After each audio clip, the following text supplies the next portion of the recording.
जो अहलिया prime minister former prime minister mister Imran Khan है, उनकी आज फाइनल बेल पर समाअत थी। ये तोशाखाना 2 केस था और उसमें सबसे पहले तो मैं आपसे ये शेयर करना चाहूँगा कि इस्लामाबाद हाई कोर्ट में बुशरा इमरान की आज ज़मानत तोशाखाना 2 में मंजूर हो चुकी है और 10-10 लाख रुपए के मचलके जज साहब ने जो है उनका हुक्म दिया है। कुछ ही देर में डिटेल्ड फैसला आ जाएगा। मैं साथ ही साथ में ये ज़रूर कहना चाहूँगा कि आज बहुत भरपूर मौका मिला सरकार को अपने केस को संभालने का, मगर वो सरकार लड़खड़ाती रही इस केस में। मेरी पहले दिन से ही इस केस पर यह मौक़िफ़ है कि ये केस कभी शुरू ही नहीं होना चाहिए था। ये बड़ा अनफॉर्चुनेट है कि क्रिमिनल लॉ में एक ट्रांजैक्शन को आप बाइफरकेट कर दें, उसकी सब डिवीजन कर दें और एक केस को मुख्तलिफ हिस्से में फ्रेगमेंट करके कभी एक तोहफे की हद तक कभी दूसरे तोहफे की हद तक। इसका मकसद सिर्फ मियाँ बीवी की इनकार्सरेशन और उनकी डिटेंशन को प्रोलॉन्ग करना है। इसका एक ये भी अंदिया था कि केसेस सरकार के पास ख़त्म हो चुके हैं और अब पीछे रह कुछ नहीं गया, कोई ऐसा मुकदमा नहीं रह गया जिसमें अब उनकी अरेस्ट को या कंटिन्यू डिटेंशन को जस्टिफाई किया जा सके। आप ये देख लें कि बुशरा इमरान आज 264 दिनों के बाद फाइनली जितने भी केसेस उनके अगेंस्ट थे वो तमाम केसेस आज में वो बरीउज़्ज़िमा, वो तमाम केसेस फर्दर इंक्वायरी के हुए। वो एक केस में रीजनेबल ग्राउंड्स नहीं सामने आए टू जस्टिफाई डिटेंशन, मगर हमें इंसाफ लेते लेते बड़ा टाइम लग गया। उसकी वजह share volume of cases, misuse and massive misuse of police machinery और ऑनगोइंग पॉलिटिकल विक्टिमाइजेशन है, जो कि हमारा तो ये ख्याल था कि ख़वातीन की हद तक नहीं होनी चाहिए, मगर लग ये रहा है कि वो बढ़ती जा रही है ख़वातीन की हद तक भी।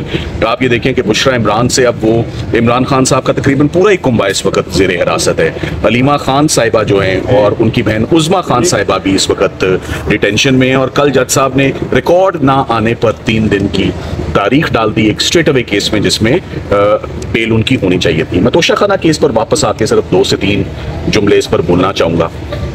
तोशाखाना केस में there is absolutely no criminality, no irregularity. Rules की माइनर वायलेशन पे आज यही बात होती रही बार बार कि क्या रूल्स की वायलेशन पे क्रिमिनल लॉ एक्शन में आ सकता है या नहीं। तोशाखाना के आज दिन तक रूल्स ही फ्रेम नहीं हुए। ये तमाम की तमाम prosecution in the first place start होना ही सिरे से गलत था।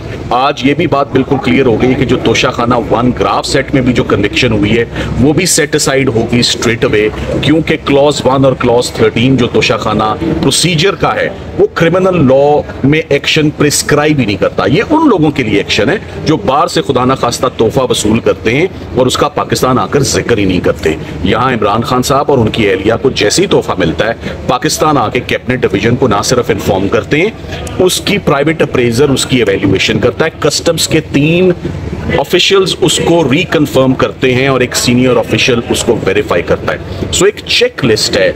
4 लोगों ने जो उसकी प्राइस का तयन किया, प्राइवेट अप्रेजर ने और जो कस्टम ऑफिशियल्स ने, इमरान खान साहब ने वो पैसे जमा कराकर वो तोहफा हासिल किया। सो इसमें कोई क्रिमिनलिटी सिरे से पाई नहीं जाती और प्रॉबेबली यही वो ग्राउंड्स हैं। जो भी केस आप देख लें, चाहे वो साइफर का हो, चाहे वो इद्दत निकाह हो, चाहे वो तोशाखाना का हो, हर केस वादा माफ गवाह अप्रूवर की स्टेटमेंट पे खड़ा है और अप्रूवर कौन है? वो भी कोई सियासी हरीफ है। सो तमाम के तमाम केसेस, मैं कल भी कह के गया था कि तमाम केसेस में लीगल टीम ने सक्सेसफुल हुई है इमरान खान साहब को रिलीफ दिलवाने में।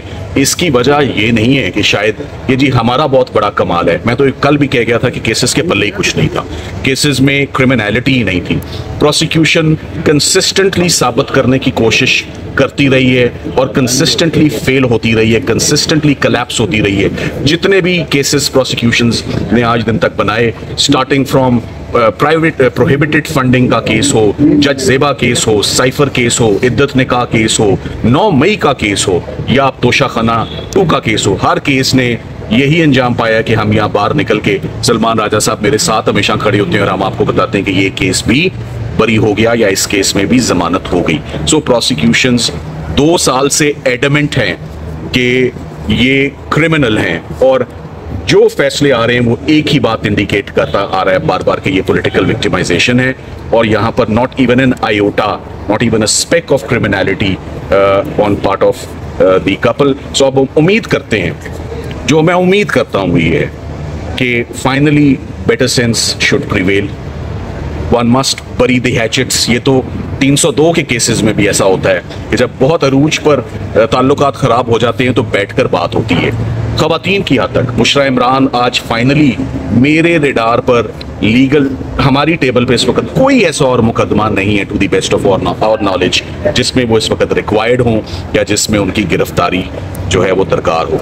हर केस में वो या बरी हो चुकी हैं या उनकी ज़मानत हो चुकी है, और हम यही उम्मीद करेंगे कि उनकी फैमिली मेम्बर्स जो बहुत अरसे से उनसे मिलना चाह रहे हैं वो उनको जाके बाजियाब करें और उनको जाके जेल से लाया जाए, और उनको मज़ीद किसी झूठे मुकदमे में उनको मज़ीद ना उलझाया जाए, ना उनको मज़ीद अरेस्ट किया जाए। इसको यहीं पर बुशरा इमरान की जो एग्नी और ऑडील है वो यहीं पर ख़त्म हो जाए तो बेहतर। आज 264 दिन हो गए। मैं चाहूँगा सलमान राजा साहब, जिनकी हमेशा सपोर्ट रहती है, ये आके बैठते हैं तो हमें भी जो है वो ढारस होती है और रिजल्ट आते हैं बड़े अच्छे। तो आप राजा साहब कुछ कहेंगे?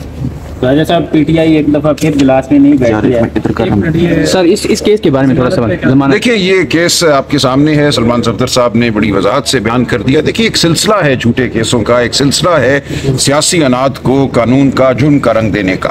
तो ये अब खत्म होना चाहिए। बार बार हम अदालत के सामने सुरखरू होते हैं, कब तक ये मुकदमे बनाएंगे, झूठे मुकदमे बनाएंगे। अब वक्त है कि पाकिस्तान की आवाम के साथ, पाकिस्तान की आवाम के लीडर के साथ बात की जाए। इस मुल्क को हम आगे बढ़ाना चाहते हैं। हम नहीं चाहते इस मुल्क में जो जबर है, जो अगवाकारी है, जो फरेब है, उस पर निजाम कायम रहे। झूठा इलेक्शन आपने कराया, इलेक्शन झूठा हुआ, आपने धांधली की, उसके बाद झूठे मुकदमों की भरमार की। अब एक काली आईनी तरमीम की है ताकि आप एक ऐसी अदालत बनाएं जो उस तमाम फ्रॉड को कवर करे। ये इस तरह मुल्क नहीं चल सकता, रियासतें नहीं चलती। आप अवाम और रियासत के बीच इतना बड़ा फासला पैदा करके नहीं है समझ सकते कि मुल्क में माशी तरक्की होगी। तो हम एक तबाही की जानिब बढ़ रहे हैं। लेकिन इस वक्त भी मौका है, अब भी मौका है कि हम बैठ कर हम वो बात करें जो पाकिस्तान के अवाम की फलाह की बात है, जो कानून की बात है, जो शराफत की बात है। सर, इसमें इमरान खान साहब का क्या उनकी बेल भी अप्लाई करें? इंशाल्लाह सलमान सफदर साहब खड़े हैं, अगला मरहला यही। सर, आपने बैठने की बात की तो इजलास में जाकर बैठे ही नहीं है पीटीआई वाले, आगे भी फिर इजलास होंगे और कौमी असम्बली। देखिए, इस वक्त हम एहतजाज कर रहे हैं जिस तरीके से ये 26वीं आईनी तरमीम की गई है, लोगों को अगवा किया गया है, मारा पीटा गया है, और एक काली तरमीम की गई है जिसका मकसद सिर्फ और सिर्फ अदलिया को मगलूब करना है। एक बेंच आपने बनाया जिसमें तकर्री हुकूमत करेगी, उसमें ऐसे जज लगाए जाएंगे चुन चुन कर जो फरमाबरदार होंगे, मुती होंगे, ताकि पाकिस्तान की आवाम पर जब जबर हो तो उनको कोई फला ना मिले, उनकी दाद रसी ना हो। ये हम सब के लिए एक सानिया है, हम इसके खिलाफ एहतजाज कर रहे हैं और करते रहेंगे। सर, आज आपने एक ट्वीट किया है कि पार्टी के कुछ लोग साजिश कर रहे हैं, कहते हैं कि निकलो निकलो डी चौक पहुंचो, और ये मैंने पार्टी के लोग नहीं कहा, मैंने हरगिज नहीं कहा पार्टी के लोग। मैंने कहा मुझे नजर आ रहा है फस्तायत के चमचागीर ये कहते हैं निकलो डी चौक पहुंचो, आज ही पहुंचो, किधर बैठे हो। ये एक सोची समझी साजिश है हमारे खिलाफ। ये चाह रहे हैं लोग कि लोग आए यहाँ पे, मरे, गिरफ्तार हों, पीटे जाएं, और उसके बाद पार्टी जो है वो बेसुध होकर बैठ जाए। हम ऐसा नहीं होने देंगे। इस वक्त हमें एक बहुत बड़ी ताकत है, हम फरासत से आगे बढ़ेंगे, हम वो काम करेंगे जो हमें कामयाबी की जानिब लेकर जाएगा। यहाँ मैं आऊं, 1500 बच्चों को गिरफ्तार करवा दूं, उनके घर वाले उनके लिए रोएं पीटें, बेरोजगार हों, ऐसा हम नहीं होने देंगे। हम आगे बढ़ेंगे। एक शानदार अवामी तहरीक आप देखेंगे इस मुल्क में बर्पा होगी, लेकिन आज वो वक्त नहीं है। हम किसी सोशल मीडिया के दबाव के तहत ये नहीं करेंगे। जब मौका होगा और हमारी तैयारी होगी हम उस वक्त करेंगे, और ये दूर की बात नहीं है। सलमान अकबर साहब, खान साहब से मुलाकातों के हवाले से क्या डेवलपमेंट आज हुई अंदर अदालत में? देखिए, कल बुलाया है उन्होंने अडयाला जेल की जो सुपरिटेंडेंट हैं। इंशाल्लाह आज मैं पेश हुआ था आमिर फारूक साहब के पास, उन्होंने कल उनको तलब कर लिया है, और हम उम्मीद रखते हैं कि कल की पेशरफ्त होगी इसमें।